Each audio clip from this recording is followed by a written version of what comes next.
Welcome on into a live edition of Falcons Today by Chat Sports. Matthew Peterson here talking about Kirk Cousins. We got a little update on that front. I know we're kind of growing sick and tired of it, but when we get some new, just kernel or nugget, we're going to break it down on our show. Then we're going to talk about a possible Trey Hendrickson trade because he went on the Pat McAfee show and had a lot to share. And then it's your opportunity to be the pilot of the show and take over with your questions that I'll do my best to answer. But shout out your city for me down below in the comment section. As always, with the audience build up for the first 5, 6, 7 minutes or so. So let me know where you're tuning in from. Get in the chat right now. I'll be giving shout-outs to everyone who shouts out their city in the comment section. I've got Floyd. What's going on, dude? RB is in Vegas. Antoine is in ATL. Cade is in Jacksonville. Austin in Lexington. Eric is in St. Petersburg. I think I know which one, but I'm going to confirm not the Russian one. We got Archangel in McDonough by way of College Park. Johnny's in Floyd County, Georgia. You know, while you guys are shouting out your city, let's bring producer Reed on for a moment because he was in the Peach State last weekend. We both were. Not very close to one another, though. He was there for a bachelor party. I was there to meet with a pastor. So, Reed, we'll give you a moment to get set up and everything, and then just tell everyone where you were this past weekend. So, I was in... I still don't know how to pronounce it all the way. Hiawassee. Yeah. I was in Hiawassee at an Airbnb for my brother's bachelor party. Grade it 1 to 10? 10. 10. There we go. 10. It was 100% a 10. I didn't know that Georgia had that many hills and mountains in northern Georgia, and it was pretty hilly up there. Fantastic. I loved it. It was great. We had a lot of alcohol. They had a nice fire pit. There we go. So I did a nice fire pit. There's something about men standing around a fire just watching it that just makes me so happy. Everyone's got the urge to keep feeding it too. Oh my God. Everyone's like, hey, I got this. I know when to put the next piece of wood in. And we had to be careful not to make it too big because the fire pit was big, but it wasn't huge. Right. And it's on the top of a mountain. So, but the views were incredible. Love it. I would definitely go back. All right. Let's not dilly-dally much longer. We're going to talk about two big topics today. Kirk Cousins and then Trey Hendrickson. So let me just kind of get the ball rolling on the Cousins side of things here. I think we've asked this before, but until we get, I wouldn't even say a resolution because I don't think there will be a resolution until week 1 kicks off and we learn whether or not Cousins is on the sideline. So, do you believe week 1, Kirk Cousins, can you visualize him on the sideline, right? Holding the clipboard, hat on, as Michael Penix breaks the huddle. You can kind of picture the Fox broadcast where they've got the camera right over the huddle and then they break and it walks up and you're like, let's go. Football is back, baby. When that moment happens, are we going to see the broadcast cut to Kirk Cousins on the sideline? Can you picture that? I can't. I can't picture that. The only thing you have wrong with that whole picture, it's not a hat, it's his helmet. Yeah, you're right. It's his helmet. He'll have the helmet on. He's listening to the play calls in the helmet. Which helmet. You could just put an earpiece in. Yeah. I say no. I say no. Yeah. He is not going to be a Falcon. The amount of times we've heard him talking to the owners, the coaches, the press. I don't know about the press, but the press. When he went to New Orleans, he hopped on Radio Row. Yeah. And the stories that have come out where he says, I want to be a starting quarterback. I will toss this out there. If I'm wrong, which it has happened once or twice in my life, if I'm wrong, Kirk Cousins will at some point go into the game and play well. And that's going to lead to so much debate over where you go from here. Because that's just the way the football gods are going to punish Falcons fans. It's well, you guys are always kind of unlucky. Well, here you go. I'm going to give you a quarterback controversy, and I'll let you guys figure out where to go from here. So there's a 100% chance if Cousins is on the team, whether it's an injury, hopefully not. I don't think they're going to bench Penix, but whatever it might be, Cousins at some point will go in, and he will play well, and we won't know where to go from there. The thing that is still sticking in my head is He was so good. He was. For the first, I don't know, what was No, that? it was like weeks 2 to week 10. Week 2 to week 10? Week 1 was bad. Remember Yeah. the Steelers game? And That was everyone's bad. like, he can't even move. All right, let's start the show. We're going to have a full Kirk Cousins update, Trey Hendrickson talk as well, and then a mailbag. So get your questions in right now, #Falcons, or Super Chat. If you Super Chat, you skip the line, guarantee a spot on screen. Plus, if you Super Chat at this moment, you'd be our first Super Chatter of the day, and you'd be the front runner for the MVP of today's live show. Are we ready to rumble Mr. Barkus? Reed says not ready. So get your questions in. I see Vincent's getting a question in. I want to see a question come in from RB. Lav S, always here in the chat with us as well. Floyd, you get a question in too. Mr. Donnelly. And Sports Guru. If you're a guru, I think you know a thing or two. Get your question in. It can also just be an idea, a take. Doesn't have to be a traditional question. More of like, hey, I think they should do this. Your thoughts kind of thing. All right. Is this what I think it is? Yes, it is. Okay, sweet. I get my ducks in a row.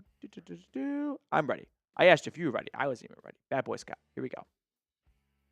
We've got a Kirk Cousins update to get to on today's episode, and I know at this stage we're kind of growing a little tired of it all, but when we do get news, you know we're going to get a video out to you about it, so make sure you subscribe to the channel. That way you stay in the know on everything related to 18. Let's talk about the topic that we just can't seem to avoid, and that is Kirk Cousins. As long as he is still on this roster and there is no end in sight for what is next, we're going to break down every single nugget, every single crumb we get, because the Atlanta Journal-Constitution's D. Orlando Ledbetter joined a radio show in Cleveland, Ohio, and talked about Kirk Cousins as the Browns radio show was curious what's going on from your end of things regarding Cousins. Because we all remember last week, Kirk popped up at a Chipotle in a western suburb of Cleveland. And then a few hours later, he was at a barbecue spot not far away from that. And at the time, I ran with this story and people laughed at me. And then we got some blue check marks coming out saying Kirk Cousins' visit to Cleveland has nothing to do with the Browns. And then no one really gave a real explanation as to why Kirk Cousins, who has no family ties to Cleveland, his wife is from Georgia. That was a big reason why they went to the Falcons, I think. Went to Cleveland in cold, rainy, late March. And if you look at where these two locations are, Chipotle, the Westlake location he visited, and City Barbecue, you'll notice it's not very far from a certain doctor's office, Dr. James Voos, who means probably nothing to you, but that is the Browns orthopedic doctor.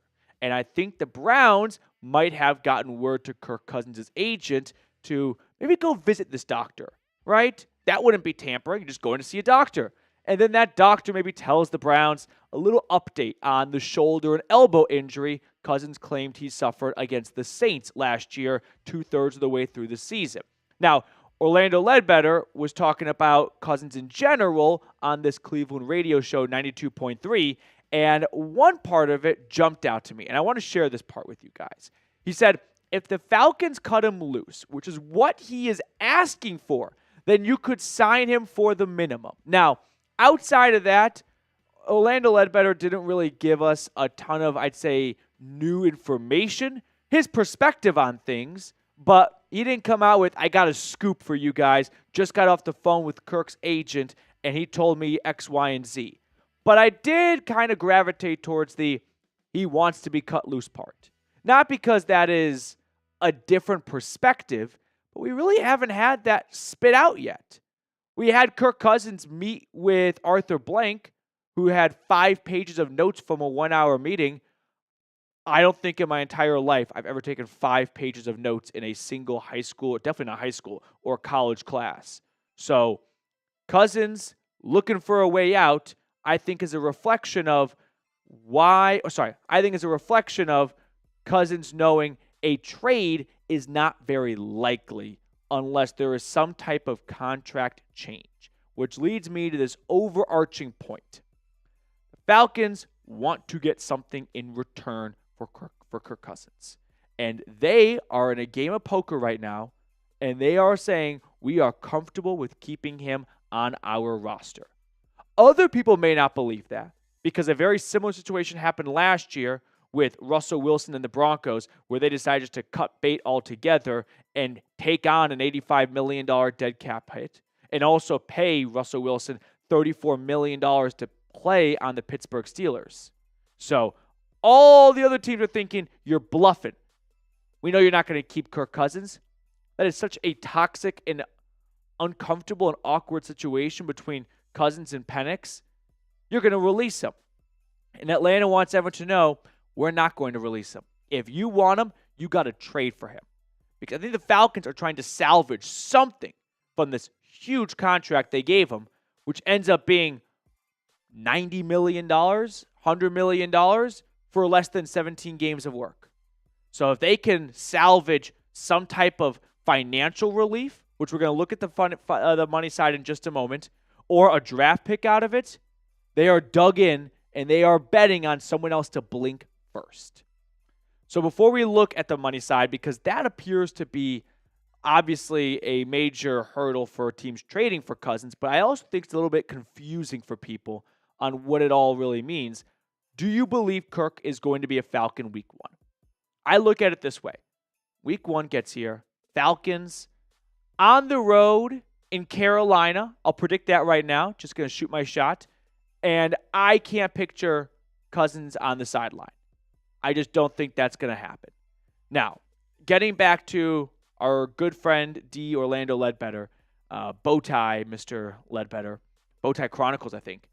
He said there's no way to trade Kirk Cousins. And this all stems from Kirk Cousins' contract and how impossible it would be for another team to take on his contract. I believe there are some misconceptions about the money side of things. Let's talk about it from Atlanta's perspective first, and then we'll talk about it from, say, the Browns side or any team trading for Kirk. If Atlanta trades Kirk, I think it'll be after the NFL draft. And at that point, you might as well wait till post-June 1 because there is a major difference in the dead money if you wait till after June 1st. If they do a post-June 1 trade, the dead money for 2025 is $12.5 million, and there are $27.5 million in cap savings. If you do it before June 1st, that 27.5 goes all the way down to 2.5. So you can see a lot of incentive for Atlanta to wait till after June 1st. Now, let's talk about what another team is trading for. Kirk Cousins has a $40 million cap hit for Atlanta this year. A team trading for Kirk Cousins does not acquire a $40 million cap hit. They are acquiring any unpaid cash that is guaranteed to Kirk Cousins. This year, Kirk Cousins is owed in cash $27.5 million. He is getting that money from someone, whether he's on his couch or on the Browns roster or on the Falcons roster. Now, after that, you have now run through the guaranteed money, and he's not owed or guaranteed this, right? But if he's on the roster, that's what the current contract calls for. So, I'm going to make this point as crystal and abundantly clear as I can. Kirk Cousins is not playing on this deal. There is no way any team trades for Kirk Cousins and accepts the remaining balance on this contract. Kirk Cousins knows this, the Falcons know this, and his agent knows this. This is not a hot take. This is standard practice. When the Commanders traded for Deebo Samuel, they did not pay out the remaining money on his contract or keep it as is. No, they reworked it into a 1-year contract. When the Texans traded for Stephon Diggs, he had 3 years left on his deal. They consolidated it into 1 year. When Allen Robinson was traded from the Rams to the Steelers, 1 year after signing a pretty nice big contract in free agency, it was consolidated. By consolidated, I mean they took a pay cut. Why? Because they know if they want to get traded, they have to budge on their contract. That is why players always want a lot of guaranteed money. Because even though it might say $100 million, if the answer is only $60 million guaranteed, there's a chance they never see 40% of that money. So, if you leave this video with learning one thing, it is, and if your friends say otherwise, slap them. Tell them I sent you. Like, big time. Kirk Cousins is not going to go to the Browns and stick with his remaining contract. He knows if he wants to play anywhere else in the NFL, he has to agree to a new reworked deal. In other words, a pay cut. His two options are stay on the Falcons, take a paycheck here and there, and be a backup. Or pick up his no trade clause if an offer comes in and go to a new team and agree to a new contract with that team in order to keep playing. That's it. Sorry. Before we get on to the rest of this, quick shout out to our friends over at Fanatics for having the Falcons draft hat. Personally, I feel like this draft hat with the peach logo, the peach emblem, is something that looks a lot cooler in person than it does in a picture. Up close, it looks pretty sick. So if you want to get one, go to chatsports.com/ATL draft. I put that link in the comments and description of today's video. All right. I think that pretty much sums up everything I wanted to say. Yeah. So I don't want anyone for the rest of the offseason feeling like they can't trade Kirk. No one's going to take on his contract. You're right. No one is going to take on his contract. And Cousins knows that. So if he really wants to go play somewhere else, which I think he does, because he had an hour-long meeting with the owner about it, he's going to have to make a new deal. And for the guy that's made over $1/3 billion in his NFL career, I think he'd be receptive to a new contract because no team is going to trade for him on that deal. And the Falcons are looking for either draft compensation to get something, salvage something out of this, or to split the remaining $27.5 million he is getting this year. Because even on a new deal, he still gets that $27.5 million from someone. So the Falcons might go, listen, if you take on Kirk Cousins and the rest of his contract and pay half of this $27.5 million, we'll give you him for a 7th rounder. And then the Browns go, okay, let us talk to his agent. And they talk to his agent and go, hey, so us in Atlanta are in agreement on a 50-50 split for the $27.5 million. However, we do not want the remaining years on that contract. So he has to agree to a new 1-year contract. Okay, let me go talk to Kirk. Hey, Kirk, here's the deal. If you want to play in the NFL this year, you got to go to the Browns. However, they don't want to pay the remaining years on that contract. No, of course they're not going to pay the remaining years on the contract. That was awful last year. Okay, great, we're in agreement. So do you agree with the Browns on a new 1-year contract? Okay, but I still get my $27.5 million? Yeah, of course, that's guaranteed to you. Okay, sweet. Who's going to pay it? Well, the Falcons and the Browns are going to split it 50-50. Ooh, I kind of wonder, with that being said, what draft pick are the Falcons going to get for me? Oh, I'm glad you asked that question. Well, because the Browns are going to pay so much of this $27.5 million, they're only going to give us 6th-rounder. Bad deal for Atlanta. But I don't give a shit about them because they drafted Michael Penix 6 weeks after I signed with them and told them I want to finish my career here. So that is what the rest of the offseason is going to look like. Subscribe, and I'll see you all later. It's just frustrating to see. I wouldn't even say like a low IQ because that's mean and that's not completely accurate, but people not understand what's going to happen when a trade goes down. It is not going to be, wow, the Browns just took on the rest of his 3-year contract. No, they didn't. I might have to resign if that truly does happen because I'm that confident that that's not what's going to happen here. Okay, so will Kirk Cousins be a Falcon by week 1? Truck and Trey, somebody losing weight must be eating less Happy Meals. You know, I don't think you could gain a lot of weight from Happy Meals. I think you got to probably upgrade at McDonald's to really put on some LBs. So the insult attempt is noted, but I think you missed altogether. You know, if you're at Big Macs. I love it's noted. It's noted, but it's not accurate. Also, McDonald's, not, I'd say, a top 5 fast food place I frequent. The fast food for me is Chick-fil-A. The reason why I say that is because McDonald's, and it works for them, they don't change anything ever on their menu. And I like a good happy medium, whereas like Taco Bell goes overboard. Except they constantly change. No, but the McRib's not a change. It's just like it comes and goes.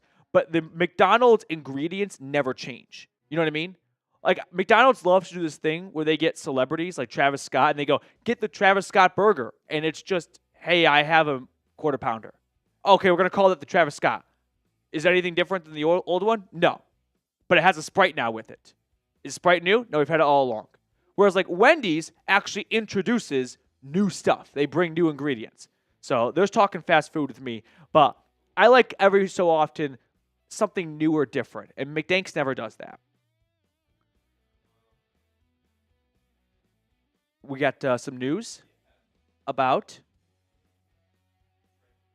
Oh, yeah, that happened right before we went live. Highest paid tight end in NFL history at $19 million. He had 2 touchdowns last year. I like Trey McBride. I was a big fan of his coming out of Colorado State. I thought it was a very good pick by the Cardinals. And he had 1,000 yards a year ago, and he just kind of got unlucky in the red zone. He didn't score a touchdown, I think, until like week, I want to say 17 or 18. I think it was like the last game of the year. Wow, Trey McBride finally scores. I think he scored 2 touchdowns in week 18. Someone fact check me. It's a really expensive confidence boost. I will say that teams do have to spend a minimum amount of money every single year, and the Cardinals don't have a lot of guys that that are worth extending. So you got to spend it on someone, and it's not the worst message to send to your locker room of, hey, we take care of our guys, right? Oh, I'm in a good place when I go to work every single day here because I see Trey McBride busting his ass, and they just made him the highest paid tight end. And I think that's a good, environment to kind of marinate or to, grow within your organization. And the Cardinals have a horrible organization. All right, let's talk about Trey Hendrickson because he hopped on the Pat McAfee show, and it did not go well, I'd say, for the Bengals. And so while we talked about Hendrickson like a month, 2 months ago, it kind of died off a little bit when they extended Jamar Chase and T. Higgins and said, Trey, you're next, mister. Name that movie. And now it's been 3 weeks since they extended Chase and Higgins. And there's been very little chatter on the Hendrickson side. So I want to break it all down on today's show. Did anyone fact check me? I think he scored 2 touchdowns in week 18 to get that donut off the board. This is classic group thinking. If you ask everyone to do it, nobody does it. I'm gonna call out Anthony. Anthony, I'm gonna give you this task. Come back to me when you know the answer. All right, here we go. Yeah, the Lions had Jahmyr Gibbs went to 0, Jamison Williams went to 1. I don't like the number 0 for players. I feel like it's just a 0. Wasn't Jamison already 1? No. I think he was like 11 or something. Oh, no, I think he was 9. Was he 9? Was he 9 at Alabama? No, he was 1 at Alabama. He was 1 at Alabama? Who's James Williams? No, Jamison Williams. I think he was 9. 9 sounds right. Yeah. He was 9, yeah. He was 1 at Bama. Okay. Thank you, Robert. Appreciate it. Let's talk Trey. On today's episode, we're going to talk about a topic we have not really touched on for the last month or so, and that is a possible trade for the Bengals star pass rusher and the NFL sack leader in 2024, Trey Hendrickson. Because if you missed it, we're going to go in actual chronological order. Hendrickson hopped on the Pat McAfee show. And on the Pat McAfee show, he responded to a couple of comments that were made by the Bengals EVP, Katie Blackburn. And I want to read to you guys a little bit of it because it's not a great message, I'd say, to your star player and to your fan base. But she said he should be happy at certain rates that maybe he doesn't think he'd be happy at. Pause. You're telling your employee you should suck it up and we are giving you a fair offer, which doesn't even sound like they're making an offer. And then bolded, I think some of it is on him, but to be happy at some point. This is like when you work your ass off and then your boss rewards you with a pizza party instead of a Christmas bonus. And they're like, you don't like pepperoni, you ungrateful bitch? And it's like, no, it's just I'd rather have cash.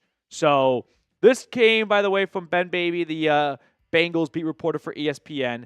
And so following these comments, Pat McAfee had Hendrickson on his show. And there was a lot to take away from it, but I'm going to give you guys the highlights. So, quote from Hendrickson, those comments from Katie Blackburn were definitely disappointing, and communication has been poor over the last couple of months. It's been a little bit frustrating, and if they have anything they'd like to discuss, we're definitely willing to listen. Hendrickson letting everyone know, I know I put up 17.5 sacks the last 2 years for this defense. I'm the best player on this defense by a mile, and my team won't even talk to me. He said they weren't even talking to his agent. Bad luck for Cincinnati. And then he also added this. The one thing I was hoping was on an April Fool's joke was that article. Called my agent, found out it was not. That was a little disappointing because communication has been poor over the last couple of months. That is something I hold in high regard. They have not communicated with my agent directly. It's been something that has been a little bit frustrating, but again, this is the business of it.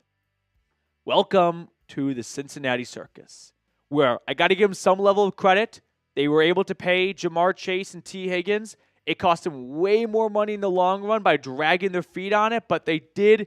They got it done. They gave both their star receivers big 4-year extensions. They made Jamar Chase the highest paid non-quarterback in NFL history, and T. Higgins the highest paid number 2 receiver in NFL history. But to not even talk to his agent? Hendrickson has said that he is okay with sitting out this season. I feel like we are not near any type of good, peaceful ending. You've got the Bengals EVP saying, suck it up, stop being a baby back bitch about it. And Hendrickson going, hey, I really just want to be a Bengal. I just want to tell my wife that we're going to be here long term, and I'd like to be able to settle down here. And the Bengals are going, no, you should be happy with what you have right now. So, tough luck. And I don't really know how the Bengals are going to get this done. Financially, it's possible, but we're talking about the poorest team in the NFL, in my opinion. And I say that not from like a speculation standpoint, but the Bengals, it's a family-run business. They don't have like Arthur Blank Home Depot money. They've got the Bengals money. And the Bengals, if you remember, go back to not even 10 years ago, they were struggling selling tickets for a home playoff game. And they are paying in cash this year, right? Hard cash. What is that? $100 million plus between Burrow, Chase, and Higgins. That's just those 3 players. Haven't even gotten to the rest of the roster yet. So I don't see a world where they put together a somewhat fair offer for Hendrickson. And it sounds like they haven't even really made him an offer. So we're going to talk about what a trade from Atlanta could look like as it continues to go south in Cincinnati between these two sides. But first, I do have to give a shout out to our friends over at Prize Picks. Spring is here, which means baseball season is here. And as we film this during our Thursday live show, hopefully the Braves will have won a game by the time you're watching this. But if not, maybe take the less on a couple of the batters in that lineup. Because the way Prize Picks works is you pick more or less on 2 to 6 players and their projected stats.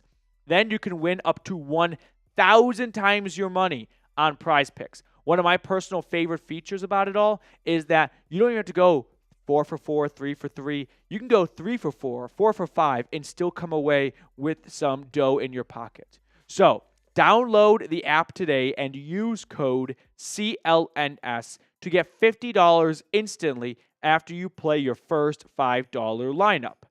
All of that information is in the comments and description of today's video. Download the app today and use code CLNS to get $50 instantly after you play your first $5 lineup. Prize Picks. Run your game.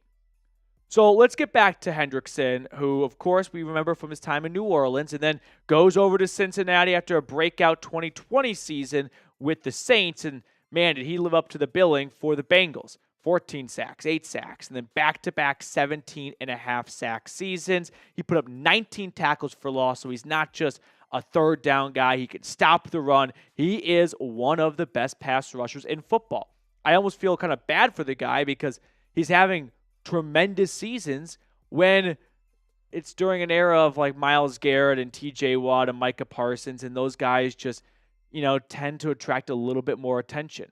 But I'm in on a Hendrickson trade with 2 asterisks to it. And I think these are fair asterisks to have. But like kind of surface level, my approach is yes or no? Yes. If I'm allowed to elaborate, here's where the asterisks come in. 1, what would it cost to get him? I'm not in on Hendrickson to the point where I'd give up anything for the guy. At 30 years old, there's going to be something that's a little bit too rich for me. So I cooked up 2 creative trade ideas. These are definitely favoring Atlanta when it comes to compensation to get him. But that relationship in Cincinnati is going south real fast, and they may not have a bunch of really good competitive offers because teams are going to lowball them. So here's my first trade idea. Trey Hendrickson to the Falcons, along with the Bengals' first-round pick. The Bengals get Atlanta's first-round pick. So they move up 2 spots, and they get a future second. I just realized this. The Bengals might say no to this because this requires, at 15, paying a little bit more than 17 because every single spot in the first round has a contract assigned to it, and they're poor, so they actually may prefer picking later so they have to pay less to a rookie. But they move up 2 spots, and they get a second. This is, a very economical-friendly package for Atlanta. Move back 2 spots, and all it costs you is a future second for 17.5 sacks. Yeah, we're it. Now, that's probably a bit on the ambitious side and daydreaming side, but you never quite know. A second's not nothing, and they move up, 2 spots, so that counts for something. The other trade idea I had is it's less ambitious. Maybe a little bit more realistic, we'll call it. Hendrickson and the Cincinnati Bengals second-round pick this year, 49, to Atlanta for Atlanta's first-round pick. So the Falcons walk away from this draft with Hendrickson and then 2 seconds as their first 2 days of the draft. No third. That belongs to the Patriots. So you can kind of view it as just as, hey, at pick number 15, you get Trey Hendrickson, and you also run into an extra second-round pick. So same amount of picks in the first 2 days, but you fall from 15 to 49. And to make up for that fall, here's 17.5 sack man, Trey Hendrickson. So let me know, would you be open to trading for Trey Hendrickson? Give me a T for trade, give me a P for pass. That's the first asterisk of I'm open, but obviously at some cost that's appropriate. The second part of the asterisk is, well, with this trade, you also got to factor in a new contract for him. And you can look at the highest paid edge rushers in football. I don't think Hendrickson is looking to become the next highest paid edge rusher. I think he just wants a long-term deal. Right now he's sitting at number 10 at $21 million. I think you could find a good middle ground around Nick Bosa and Josh Hines-Allen. If I had to predict what a contract extension could look like for Hendrickson, how about 3 years, $90 million? Rough math, that's $30 million a season. That makes him the 4th highest paid edge rusher in football. He's going to turn 31 years old in December. Of the $90 million, you probably guarantee like $60 million. So it's a 2-year, $60 million contract for a player who over the last 4 years has been top 5 pass rusher in football, no doubt, right? Not even really up for debate here. I know that's a little steep. And that kind of brings me a little bit to my second asterisk is if you're going to make this type of investment, that's okay to do, even for a 30-year-old. But you got to make sure the timing is right on your end. You don't want to give up valuable draft capital and then devote a good amount of your salary cap space if your offense isn't ready to roll. So how much faith do you have in Michael Penix? If you believe Michael Penix is going to take that big step forward and be this team's franchise quarterback, if you're like, hey, what we saw last year and what we saw in practice all season, we think he's the real deal, then $30 million for Hendrickson is a bit of a bargain. Not even top 3 highest paid. But if you make this move and Penix isn't the guy, then the timing's all off. Now you're missing out on some good draft capital. Devoted a lot of money to a player who's going to help your team, but if you don't have the quarterback right, nothing else really matters. So this is the big asterisk. If you're like, hey, Petey, I kind of want to wait a little bit and make sure we have the right quarterback. I get that. I'm on the same page right there. I do believe in Michael Penix. I was very high on him coming out of Washington. So that's the second asterisk right there. Got to make sure Penix is your guy. It kind of reminds me of when the Bears traded for Khalil Mack. They did that at the same timeline-ish of Mitch Trubisky was entering year 2. And the Bears were like, we have our quarterback. let's go get an incredible player on defense now. And if Trubisky was the guy, it would have been a slam dunk. Unfortunately, Khalil Mack played well. The Bears still had some level of success. They made 2 playoffs with him there, but they never won a playoff game because they didn't have the quarterback. So they probably wouldn't do that trade again if they knew, well, we don't even have the quarterback down yet. Oh, well, then before we start getting together the side dishes, we got to make sure they have the right entree. Let's not overspend on dessert. We don't have the meat and potatoes ready. That's going to do it for us on today's episode. Thank you all so much for tuning in. If you enjoy the content, make sure to subscribe on your way out, and I'll see everyone next time. What do we think? In or out on Trey Hendrickson? I thought the trade ideas were kind of fun.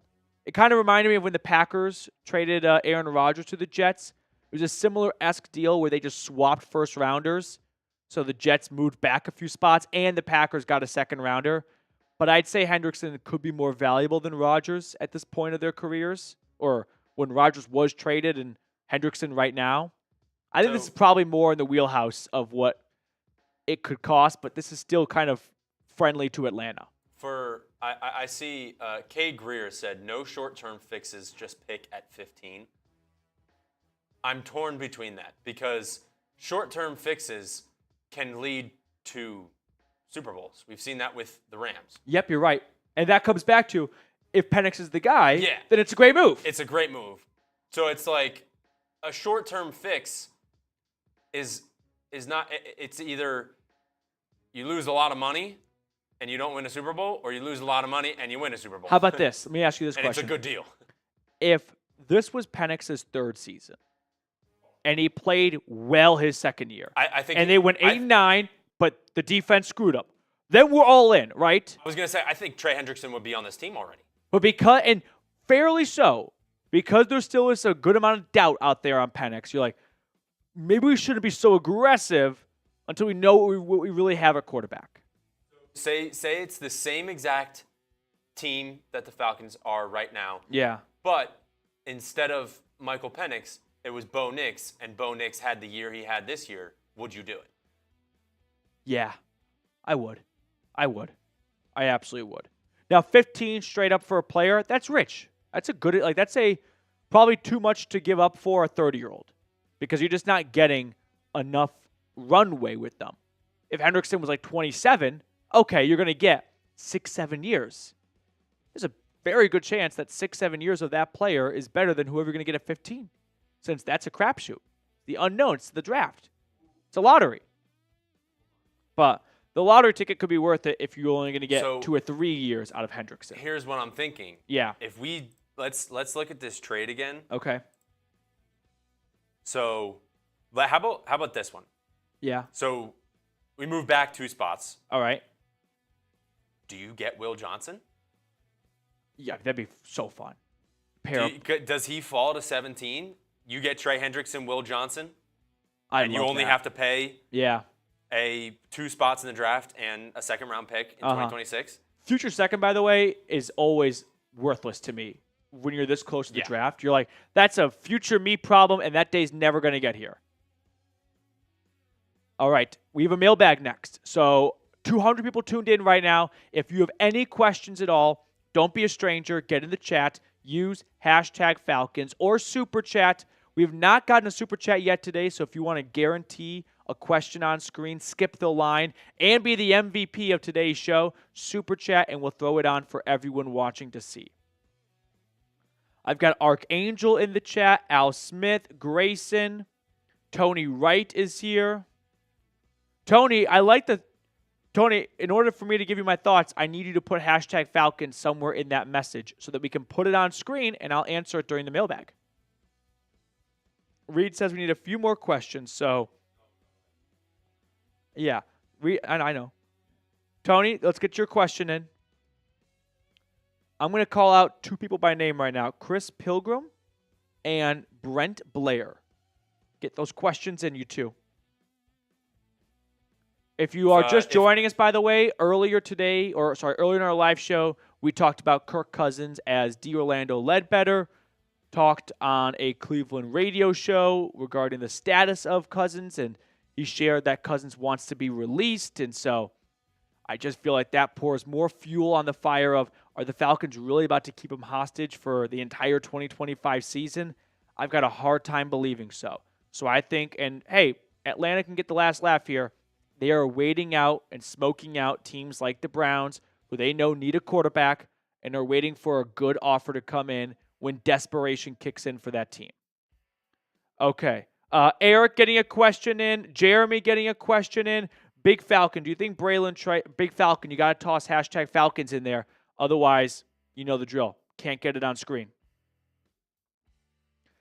Cade, same goes for you. You got to put hashtag Falcons in there.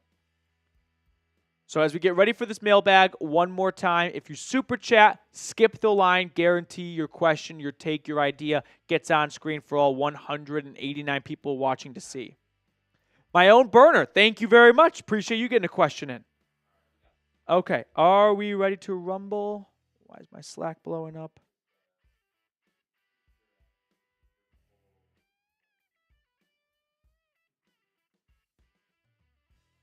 Okay. Here we go. I don't know what time that is. I got Trey, Big Falcon. Thank you very much. We're going to answer your questions on today's mailbag that was filmed during our Thursday live show. So come hang out with us every Thursday at 5 p.m. Eastern. Quick reminder, click the share button down below. Help us grow this channel by sending this video to more Falcons fans. Archangel is up first, though. Any updates on the Tyler Algier talk, and who could want Algier, and what could we get for Algier? Who could want him? A lot of teams could want him, right? He's a 1,000-yard rusher in his rookie season. He's proven to be one of the best RB2s, and I'd say a starting running back for a lot of teams. So I could see a lot of teams having interest. I don't think that interest would happen until after the draft, just because it's such a loaded running back draft class. Why wouldn't a team just wait until the draft and see if they can get a younger, cheaper player than Algier? So I would say put a pin in this. This gives me vibes of going into day 3 of the NFL draft trade. Like when DeAndre Swift was dealt from the Lions to the Eagles, the Lions drafted a running back, and they're like, who wants one? And the Eagles said, we'll take him. So that's a timeline for when an Algier trade could happen. Anthony with a $5 super chat. Thank you so much, Anthony. Do you keep Kyle Pitts or trade him away for picks? Man, this is the most polarizing topic. Listen, I've been very clear about my stance on this, which is I think it's in the team's best interest to trade him if they don't plan to utilize him. And based on the way they used him at the end of last season, I don't see why he warrants a $10+ million cap hit for this year and a starting role, which by the end of the year, guys, I'm not here to, don't shoot the messenger. He was playing less than 50% of snaps. He did not seem to have a role in this offense. Now, maybe that changes with Penix, and maybe he wasn't a fit with Cousins, but I remember serving and drinking, was it Jonestown, whatever it was in, Guyana, whatever, serving the Kool-Aid of Kyle Pitts and Kirk Cousins having awesome chemistry going right now during training camp. If the Falcons plan to utilize him, then keep him. But if they don't, then what's the point? I'll be very upset if the season gets here and Charlie Warner is out-snapping him in the red zone. It's like, well, good thing we kept him. So we've seen trades happen mid-draft before. I think that could be one that happens. ESPN floated out that idea. Marquise Brown, A.J. Brown, they got dealt a few years ago mid-draft. I could see that happening for a team that really wants a tight end, and they miss out on one. Anthony, thank you so much for your super chat. Vincent Cuts, I see a world where Kirk will start for the Falcons in 2025, giving him one more shot as a starting QB in the NFL. This requires, let's just be honest, a Michael Penix injury. Unless Penix just truly, just utterly shits the bed, he's going to be the starter. They're not going to bench him halfway through his real first year as a starter. So I will add, I just feel like it's destiny, though. If Cousins is on the team to start 2025, I could see a couple things happening. One, I wouldn't be shocked if they're like, hey, Kirk, stay at home. And then they try and see if they can get a trade done mid-season for a team that has an injured quarterback, but I could also see a scenario where Kirk comes in to replace an injured Penix, and he balls out, and we don't know what to do with our lives. Lav S. Which players, if they fall to 15, are must-grabs, even if the Falcons plan to trade down? I think Atlanta, just to wrap up the second part of this year, might have interest in trading back from 15. I don't think they're going to have many suitors wanting to move up to 15. But fall to 15, here's my top 10 right now. For factoring positional need, they're not going to go with an offensive lineman, I would speculate. Maybe, I guess, if they're ready to find a new blindside tackle to replace Caleb McGarry. Like Armand Membu from Mizzou, he played right tackle for the Tigers. That could be a nice replacement for McGarry after this year, but I think that could wait till next year possibly. So fall to 15, Will Johnson from Michigan. I'm super high on him. Jalen Walker as well from Georgia. And then Mike Green. Those would be the 3 players I would highlight. Lav S. Oh, sorry, same one. So those are my 3 players right there, Lav. Jeremy, do you think that if they can't trade Cousins and ultimately release him, should Arthur Blank fire Terry Fontenot? No, because I think Blank is in on the plan of we're gonna dig in and we're gonna bet that someone needs him. And I wouldn't be shocked, now I kind of think about it, that they drag this into the season. And they are like, all right, no one wants him. Well, we'll see when the season gets underway and someone's starter gets injured. And then his value just skyrockets. That's way down the line, but I think Arthur Blank is in on this plan. I don't think they blindsided him with, hey, we spent $10 million of your dollars on him, and then we cut him. And had we cut him in March, you could have saved $10 million. Jeremy, I really appreciate your question, though. My burner, PD, do you think Kirk Cousins deserves all the money he has made? Yes. He got it because he earned it, right? He didn't drug a GM and, put in an extra 0 at the end. I know what you're basically getting at is for how good he has been, does that reflect $380 million in earnings? If you do it by wins per million, probably not. But a team needed a quarterback, and he was a free agent at a very good time. A little bit lucky, sure, but he showed enough when he was under contract to warrant the next one he got. Austin, if the Falcons draft an edge round 1 for the first time in forever, would you rather have Mike Green, Mykel Williams, James Pierce, or someone else? I'd probably put them in that order. Mike Green, Mykel Williams, James Pierce. There's 2 knocks with Green, right? It's the competition he faced, which I think DeMarcus Ware was a pretty decent player. Someone could fact check me in the NFL, and he played at Troy. And Khalil Mack played at Buffalo. I think Mike Green's fear of level of competition is somewhat unfounded. 2, the sexual assault allegations. That's on the Falcons to do their homework and learn if they are comfortable with him or not. Mykel Williams, he kind of played through an ankle injury last year, which led to not as big of a productive year. But man, when you're on that Georgia defense, it's tough to, stand out a little bit because look around. How can you when Malachi Stark's going to be a first rounder? Jalen Walker's going to be a first rounder. You're going to be a first rounder. And that's just this year's draft. And that feels like a low number for UGA. And then Pierce, I think my 2 concerns with Pierce. 1, a bit of a temper, evidently, in the locker room and not the best example for the youngins to follow. 2, he wins with speed. I'd rather have a guy win with power than speed. Speed's good. I like speed. Not the drug, but the trick. But I'd rather have power because speed, I think, can be solved for by better offensive tackles in the NFL. Power, there's not a whole lot you can say or do about it if he wants to drive you back to the quarterback. We're going to look at the other questions in just a second, but first things first, check out the Falcons draft hat. I think it's a pretty cool draft hat across the board this year in the NFL. If you're on the same page, I invite you to go to chatsports.com/ATL draft. I put the link for you all in the comments and description of today's video, so check them out today if you have not already. Aiden Stackhouse, Keep up the great work, Petey. We appreciate everything you guys are doing on the channel. Rise up. Aiden, thank you so much. Really appreciate your kind words. Thank you, thank you. Trey, do you believe David Onyemata will be traded or cut this season? No, I think he's here to stay. I think Atlanta made a decision between Onyemata and Jarrett, and they are proceeding with the one they kept. I think Onyemata last year, if you blind resume it all, played better than Jarrett. When you take away the blind resume and you factor in the emotional impact of moving on from Jarrett, who's been on this team for a decade, or was on this team for a decade, it makes it a lot more difficult. But I believe Onyemata is going to be here, and he's going to continue to serve as this team's nose tackle. Cade, which player drafted last year, other than Penix, will take the biggest step forward? Well, you got Braylon. Let's go in order of when they were drafted, right? You got Rook in round 2, Braylon Trice in round 3, Brandon Dorlus in round 4. You had Casey Washington, Zion Logue, Jace McClellan. I think that's everyone. Zion Logue is off the team. He's on the Bills, I think.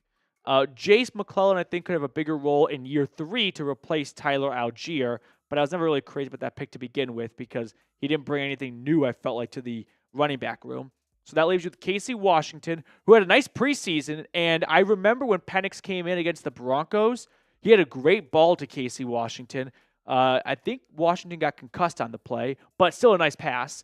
And then you got Dorlus, who I will kind of say no. And that leaves 2 options, Rook and Trice.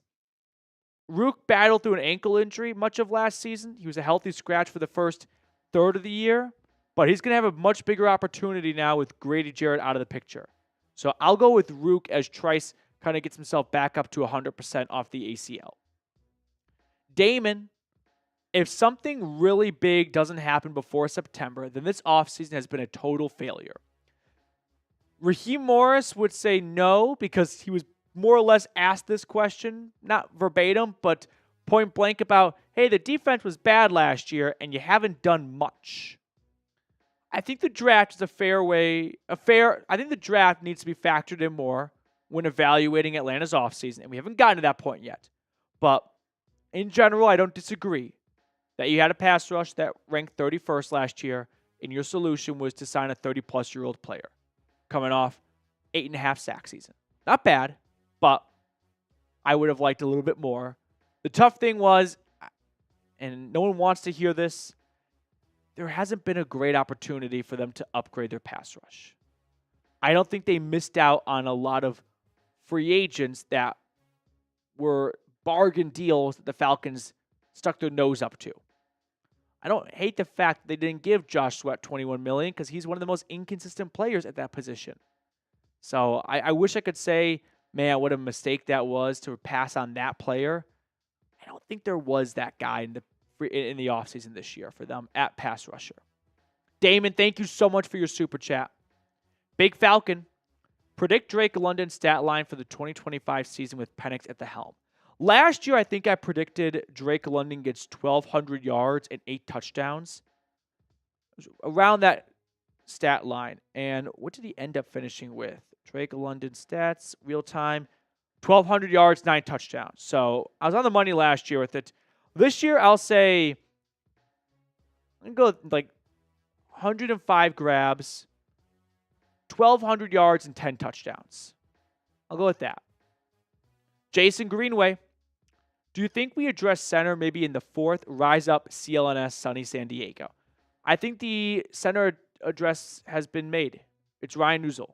He's going to take over from Drew Dahlman. He played in that spot for over almost half the season last year with the ankle injury Dahlman suffered.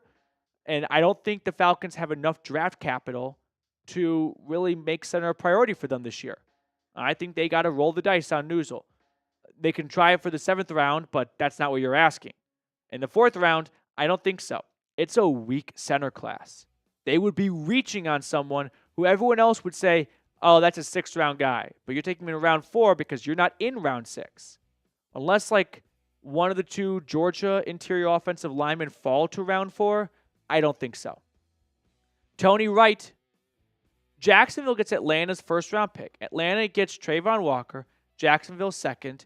This gives Jacksonville 2 first rounders, 5 and 15.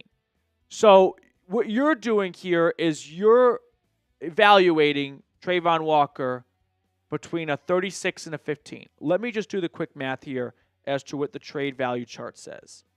Because I'll explain more in a second here. But you're saying that Trayvon Walker is essentially worth 510. You're saying Trayvon Walker is worth 39, the 39th overall pick in the trade value chart. The trade value chart, by the way, it assigns a number value to every single pick in the draft. So if you want to trade up to the Falcons at 15, it costs you 1,050 draft points. So you got to combine the picks you have to get to that number for it to be a fair trade. So you take the 1,050 at 15 and you subtract what Jacksonville is at 36, which is 540, and you get around the Bears at pick 39. I don't believe the Jags value Trayvon Walker at the 39th pick. I think they'd want more. So Jacksonville does get 2 first-rounders, but they're out of the round 2, and I think that's not going to be enough for him. I still like the idea, though, Tony. Taylor Vaughn saw NFL draft analysts say Browns trade for Atlanta's first-round pick in exchange for a second, third, and fourth. Is this a good deal in your opinion? So the Browns acquire pick number 15, and Atlanta gets pick 33. That's the first pick in round number 2, the third pick in round number 3, and the first pick in round number 4. Well, I've got it right in front of me. Let's look at the trade value chart. Like that's what this chart's for. Jimmy Johnson made it, and it's for moments like this. Is this a fair deal? So pick number 15 is worth $10.50. So if you take the Browns' second, plus their third, plus their fourth, the trade value chart says $399. $399. Oh, sorry. 1 second. One moment. Real time. 901. 901 is the 18th pick.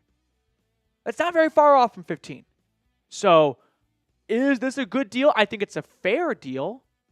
It's not far off from what the Vikings gave up to get into round 1 again last year with the Texans pre-draft. Ultimately, the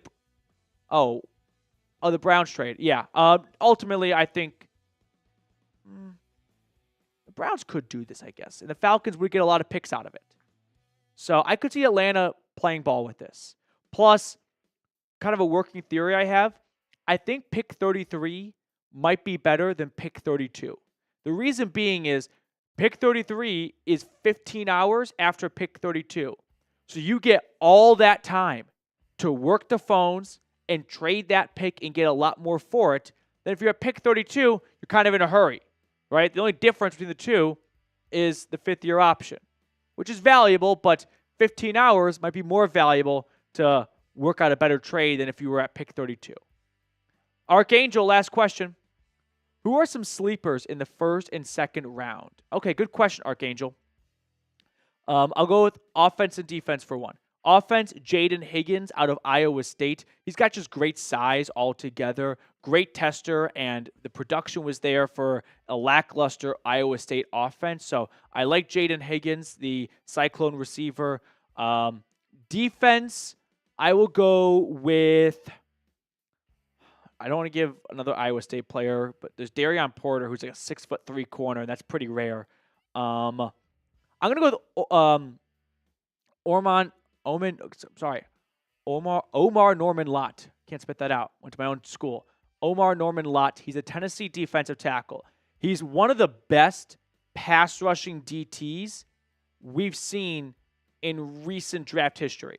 Now, the reason why he's not a first rounder, despite being one of the better pass rusher DTs, is he's a little bit on the smaller side, and he does not play all 3 downs, play a big enough snap percentage to warrant an early investment in him. If you're picking a guy in round 1, you want that guy in the field, right?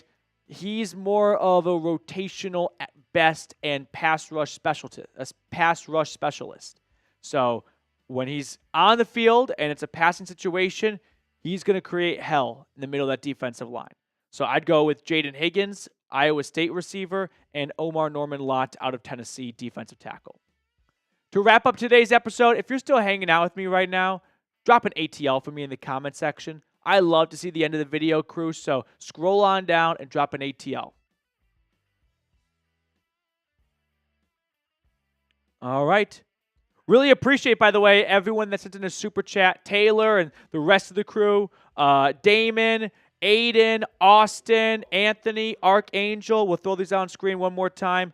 And then we do have to sign off because we're in a studio that's being reserved for an NBA watch party, which tips off in a little bit. So I don't want to get in the way of Rolly. But thank you to everyone who super chatted for support of the channel. Shout out to you guys. You are incredible human beings. I love you. And I'm going to let you get on with the rest of your Thursday. Tomorrow is a Chat Sports holiday. It kind of feels like in school when you just get those random like teacher days. You know what I mean? Except in this example, Boss Day, yeah. So we will still have a video out for tomorrow and Saturday and Sunday. But you know what? Can we end with this? I do need a new show recommendation. I do have one qualifier. It can't be on Netflix. I don't have Netflix. I was always sharing a password, and now I'm too lazy to buy it for myself. I finished 2 shows last night. I finished Bad Monkey on Apple TV, which I really recommend, and Severance, of course, which I thought was not as good as everyone else did. But I need a new show for this weekend, so give me one right now. I'm going to say, can you not share on Netflix anymore? No. It's only one person? So it'll log out my mom. So every once in a while, I do. Like you have like a limit or anything? No. Oh, it's only one person? You log in, and it just says, this is not your household. Dang it. Yeah, and that's the end of that. It used to work, but now it doesn't work. So whenever I really do want to watch Netflix, I just have her text me the code it sent her. Reacher. Yes, I will watch Reacher because I like the Jack Reacher movies with Tom Cruise. So I saw The Pits. Is that good? It intrigued me, but I didn't actually give it much thought. I'm going to watch Reacher, and then Anthony, you and I can discuss it next.